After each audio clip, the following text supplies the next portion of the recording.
Olá, bom dia. Estamos iniciando o nosso segundo dia de aula da semana. Espero que você tenha aproveitado a aula de ontem e aproveite a de hoje da maneira melhor possível.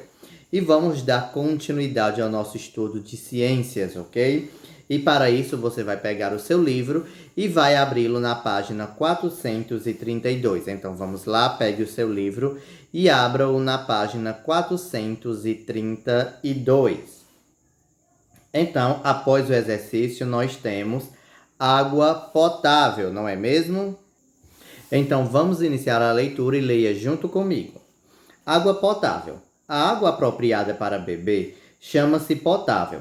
Ela deve ser limpa, fresca e sem cheiro, sabor ou cor.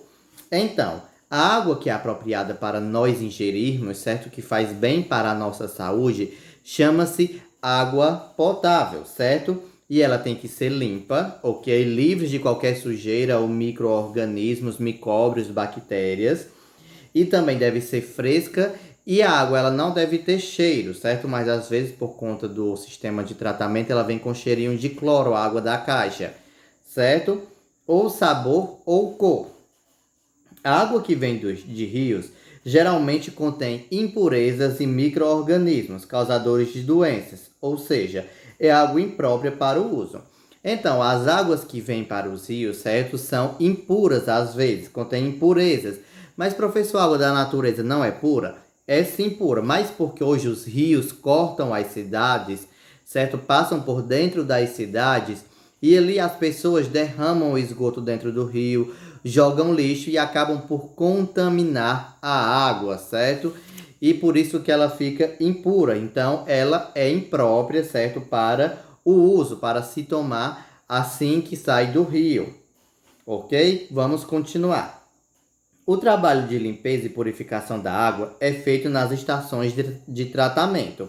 Então, o trabalho de purificação, certo, da água, que quando ela sai dos rios, dos reservatórios, por exemplo, como da nossa cidade, que vem do reservatório Genipapeiro, que fica no sítio Chique Chique, não é mesmo? Que Lohan fala direto na sala, não é mesmo? Do açude do governo, e que ele atravessa esse açude a nado, não é? Ele fala direto, então é desse açude que vem a água para o consumo da nossa cidade, ok? E o tratamento fica por conta da estação de tratamento, onde vai retirar todas as impurezas, ok? Continuando. Ao entrar na estação, a água passa por grades que retêm galhos e folhas.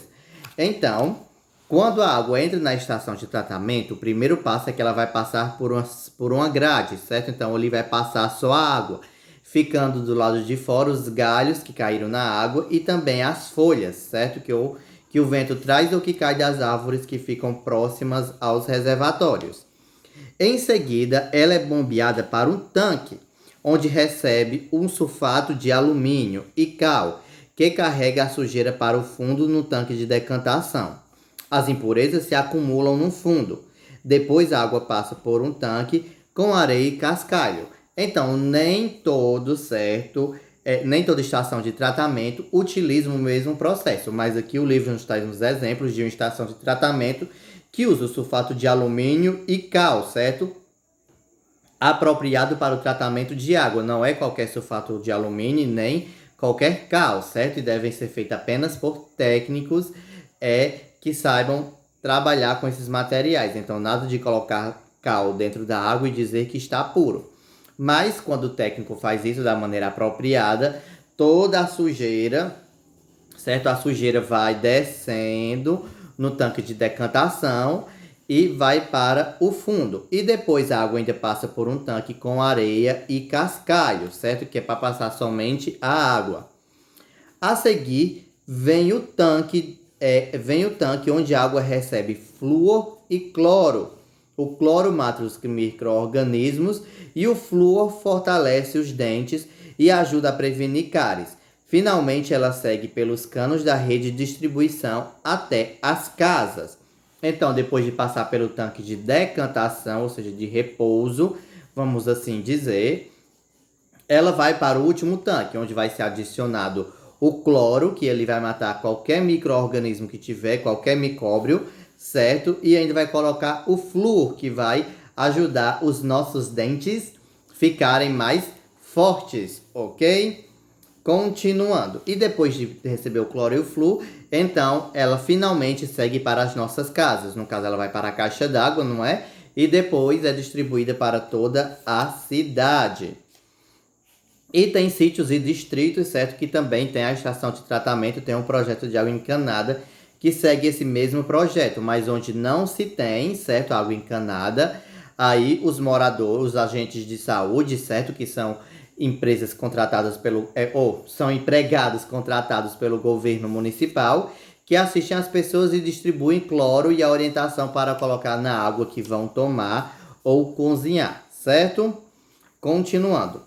Nos locais em que não há estação de tratamento de água ou se utiliza água de poço, é preciso, né, ferver, filtrar e clorar a água. A fervura e a cloração matam micro-organismos prejudiciais à saúde. Filtrar remove as impurezas. Então, aqui é como eu acabei de dizer, né, que nos locais que não tem a estação de tratamento, as pessoas filtram, colocam o cloro, que é distribuído pelo SUS, que é o Sistema Único de Saúde, não é? E ainda filtra para remover as impurezas. Assim, as águas ficam próprias para o consumo humano, certo? Então, lembrando que nem toda água que vem do rio é própria para o consumo humano, certo? Mas depois do tratamento, ela fica própria para o nosso consumo, certo? Então, continuando. Poluição da água. Às vezes, a água apresenta-se poluída, isto é, contém substâncias químicas lançadas por fábricas, detritos, fezes e urinas. Tem cheiro desagradável e é imprópria para ser usada. Geralmente contém micro-organismos causadores de doenças. A água poluída ou contaminada pode causar graves prejuízos aos seres vivos. Então, a água, por ela ser impura, ela não é poluída, certo? Não necessariamente ela é poluída, mas ela também tem a forma poluída, ou seja, que é quando as pessoas jogam muito esgoto dentro dela, jogam muito lixo, as fábricas despejam certas substâncias químicas restantes dos processos dentro da água. Infelizmente, não é, acaba poluindo os rios e ali é quase impossível de filtrar para o consumo humano. Então fica água perdida. Por exemplo, o rio Tietê é o rio mais poluído do mundo e fica na cidade de São Paulo. Ou seja, ele hoje é considerado um rio morto, porque não tem vida dentro dele. A água é morta, não transporta oxigênio e é suja. Se tocar uma pessoa, toca a água, fica doente na mesma hora, certo? E a água poluída, certo? Toda água poluída ela é um perigo à saúde, porque pode causar várias doenças, certo? E graves prejuízos. Continuando. Cuidados com a água. Para manter a qualidade da água, o governo deve criar serviços de saneamento básico, tratamento de rede de distribuição de água, tratamento e rede de esgoto, coleta e tratamento de lixo. Então, para a sociedade ter um cuidado com a água, certo? Para manter a qualidade da água, é preciso que as nossas cidades tenham saneamento básico. Como assim, professor, saneamento básico? Saneamento básico é quando a água vai pelo esgoto e não passa pelas ruas, certo? É tudo por canos que ficam debaixo da terra e depois vão para o esgoto e a estação de tratamento. Aqui na nossa cidade, infelizmente, apenas algumas ruas têm a coleta de esgoto para não passar em frente às casas, certo? Mas outras já não têm o esgoto, passa em frente à casa e que isso pode causar várias doenças, certo? Principalmente na época que chove, porque aqui aquele esgoto se espalha, as moscas ficam próximas e saem voando. Então, é sempre bom cobrar, certo, dos governantes, seja prefeitos, vereadores, deputados, governadores, senadores e presidente, certo?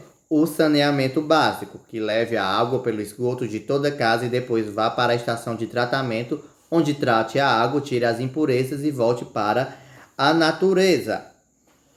Continuando. Os agricultores devem controlar e ter cautela no uso de agrotóxicos e inseticidas que acabam contaminando as águas.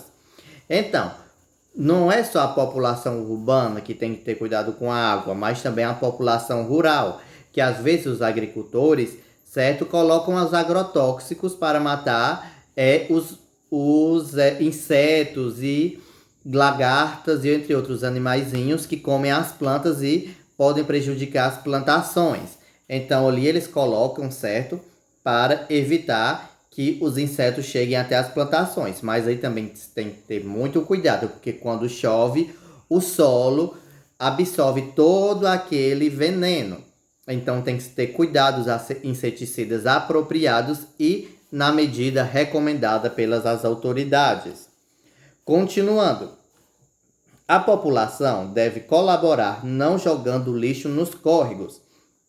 Então, as pessoas que moram próximos aos rios, aliás, não só as pessoas próximas aos rios, todas as pessoas devem evitar jogar lixo nos córregos, riachos e rios, porque aquilo vai poluir, vai trazer problemas, certo?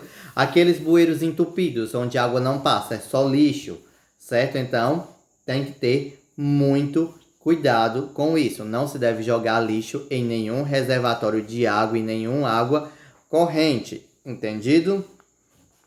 Continuando. As indústrias devem obedecer às leis que proíbem o lançamento de substâncias tóxicas nos rios, lagos e lagoas. Então, as indústrias que hoje ainda jogam certo o resto de sua produção no esgoto, nos rios, têm que seguir a lei, porque isso é proibido por lei, é crime. Então, não podem jogar substâncias tóxicas, substâncias químicas que agridem, certo? As águas, o rio, lagos, lagoas e etc. E só assim as águas dos rios, lagos e riachos e marés se manterá limpa. Entendido? Então, essa foi a nossa aula de ciências de hoje. Qualquer dúvida, você me liga. Assiste esse vídeo mais de uma vez e quando você terminar de assistir, faça esse exercício da página 433 e 434 e me mande as fotos no privado para a correção. E às 9 horas você receberá o segundo link para a segunda aula de hoje.